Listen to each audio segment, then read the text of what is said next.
Johnny Hallyday a récolté d'innombrables trésors en 57 ans de carrière, des souvenirs qu'il gardait précieusement chez lui, à Marne-la-Coquette, dans les Hauts-de-Seine. Auprès de son décorateur Philippe Puron, le rocker avait émis l'idée de faire de sa résidence un musée, un projet qui trotte aujourd'hui dans la tête de son manager, Sébastien Farran. Un musée Johnny Hallyday à Marne-la-Coquette, dans les Hauts-de-Seine. Sébastien Farran a émis auprès du JDD dimanche 25 mars l'idée de faire de la résidence La Savannah un Graceland, du nom de la propriété d'Elvis Presley. Le projet n'est pas tout neuf puisqu'il germait déjà à l'époque dans la tête du rocker lui-même. Le décorateur Philippe Puron, qui a conçu les plus belles maisons de la star, s'est en effet souvenu lors d'une interview accordée à Gala.fr mi-janvier de ce que souhaitait faire le taulier de son incroyable collection de bibelots. Il y avait tellement d'objets qui traînaient depuis tant d'années, des costumes de scène, des tableaux, des cadeaux. À une époque, Johnny m'avait dit: j'aimerais bien qu'un jour on fasse un musée avec tous ces souvenirs.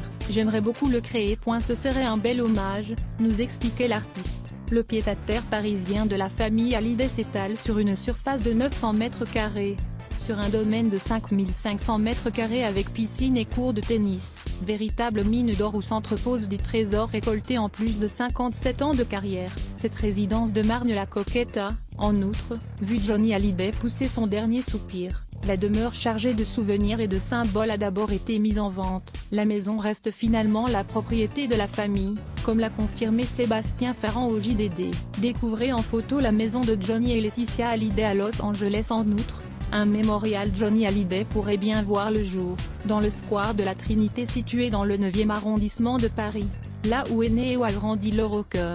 Un rêve qui pourrait vite se réaliser puisque la maire de l'arrondissement, Delphine Burklaï, y travaillerait déjà depuis plusieurs années.